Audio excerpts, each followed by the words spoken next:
What possible penalty under the law is there in this kidnapping case?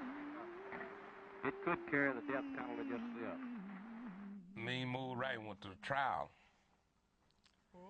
So when we got there, he went in, and I got about 10 feet from the door.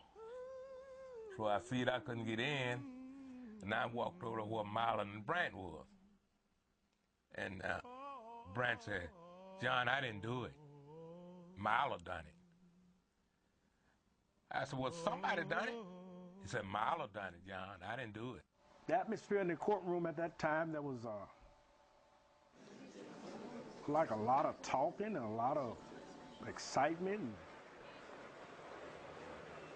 people coming in and out, especially the day that Mamie showed up. Everybody, the reporters were running and hollering that Mamie Bradley is here. What do you intend to do here today? To answer any questions that the attorneys might ask me to answer.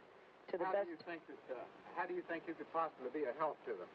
I don't know. I mean, just by answering whatever questions that they ask me. I see.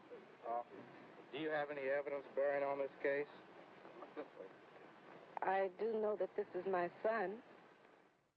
I remember the first day of the trial. Every window was filled with a father and his son or sons.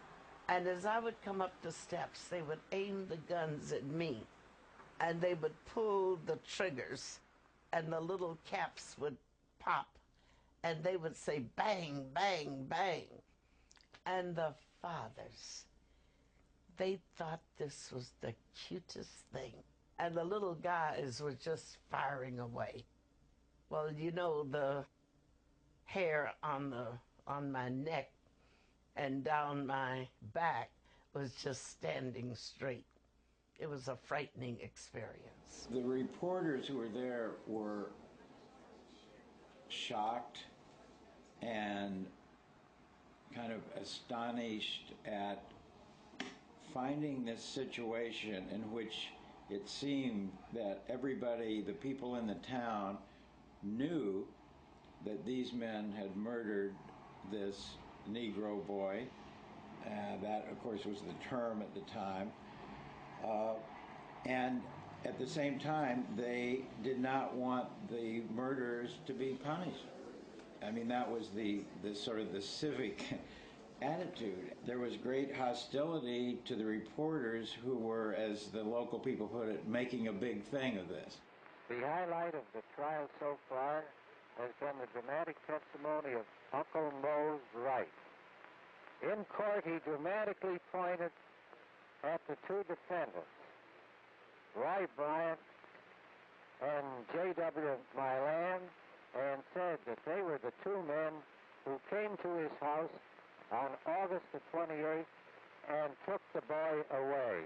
Old Mose said he never saw the boy alive again. It may have been one of the most moving moments of the trial when Moses Wright stood as straight as an arrow and spoke clearly and firmly his testimony that indeed these were the men who had taken the boy from his house. He stood up, he pointed his fingers at him, said, "That's him," which pointing at Milan. And that was, oh my, that was quite a moment then. Because you had the grabs, you had the people rumbling and grumbling, and we later found out that blacks didn't do that in Mississippi. He was willing to put himself at risk. He was not going to lie. He was not going to back down. He was not going to be intimidated. And you had to really admire the courage of somebody who, despite being brought up in that culture and the culture really of slavery, would defy the mores by insisting on telling the truth. You got to remember now, back in those days, it was suicide almost for a black man, a black person, to go in a courtroom talking about testifying against a white man, because the whole court was white.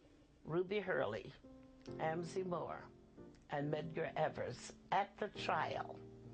They came to the trial every day. Sometimes Amzie Moore and Medgar were out looking for witnesses, or Medgar was busy escorting Moses Wright to and from the courtroom safely because his life was being threatened every minute. Medgar was the one who actually was on the scene and went to money and went to places trying to get information on it. Now Ruby Hurley, this is not going to think nice from Ruby, because Ruby, like most of the big shot NAACP folk, they sat back in their IRA offices in Atlanta and New York and did nothing but direct. But Amzie Moore joined Medgar and went and investigated, and they're the one who were taking all the chance of being killed themselves.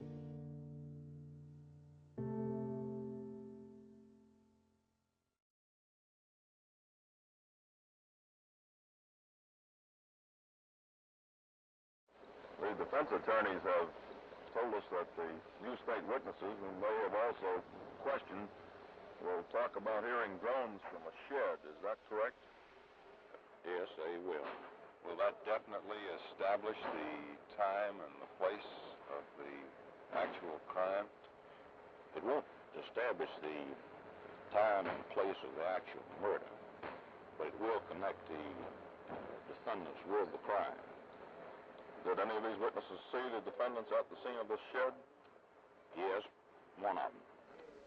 When they called me to take the stand, and I took the stand, and then they asked me these questions, about about the one that did the murder, did the killing. Do you see do you see him in court? I said, yeah. Was it in here? I said, yeah. He said, would you go there and point him out? Smiling, and this is Brian. They were sitting right there. What they did to me when I was on the stand was just unconscionable. They tried to make me confess that I had conspired with others to get double indemnity on Emmett's 5-cent and 10-cent policies.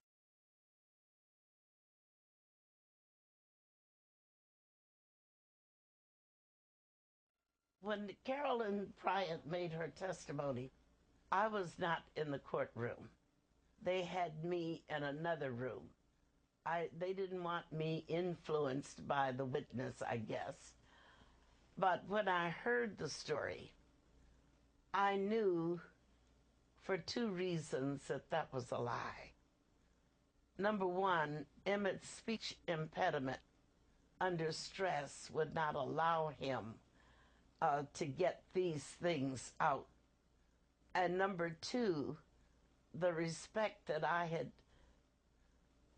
put into him for womankind and for mankind, he just wouldn't come off that way. When I saw the antics that were going on in the courtroom, I could tell that everything was against us. And when the jury retired to render their verdict, I noticed that the black people who were lining the walls and the backs of the room, they were quietly leaving the courtroom.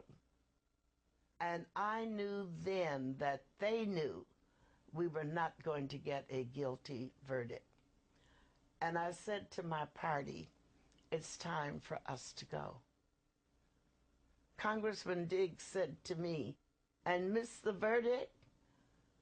I said, this is one you don't want to hear. The verdict is not guilty.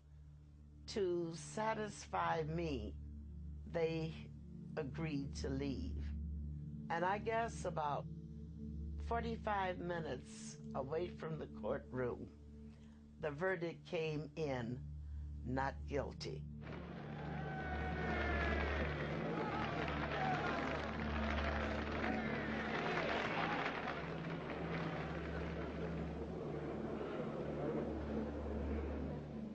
How do you folks feel now that it's all over? Roy, how about you?